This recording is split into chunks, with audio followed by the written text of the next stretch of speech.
Well, so this is my event table. It is a composite block built of 4 basic function block. It has 2 event inputs, start and stop. It has 2 input variables.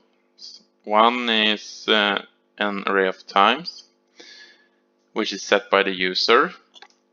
So I will come to later what these times are doing, but if we can click here and see what values we have been set.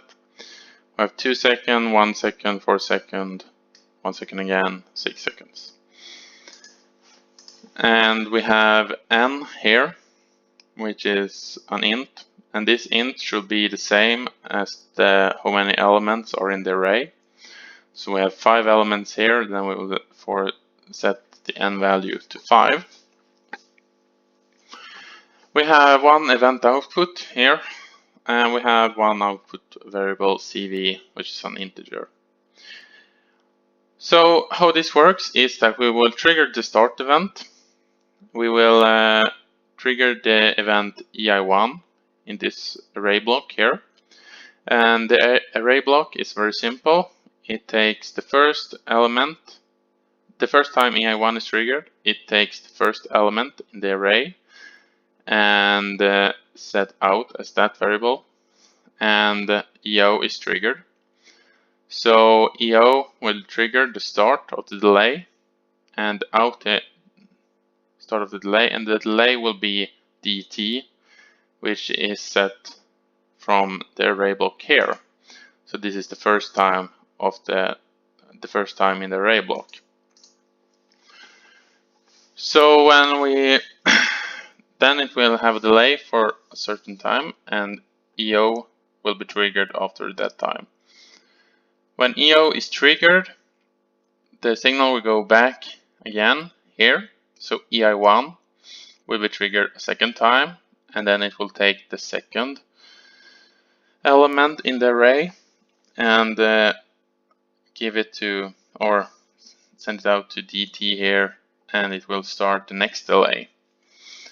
But it will also, when the event output has come, it will also triggering the CU event in the increasing counter block.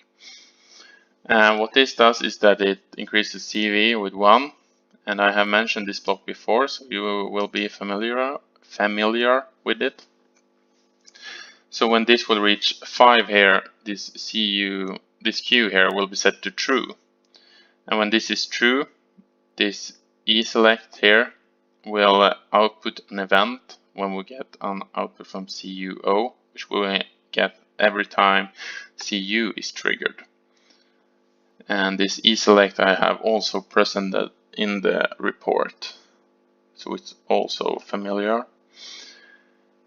So when ei1 here and G is true, EO will be triggered and trigger the stop event here.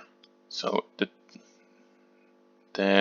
counter will stop and there will be no more outputs.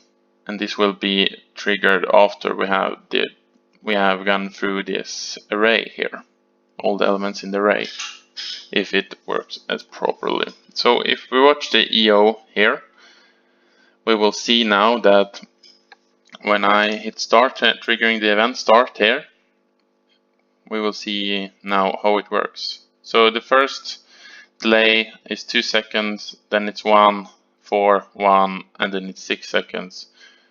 So we will look at this, watch this value here when it updates. So I trigger the start event,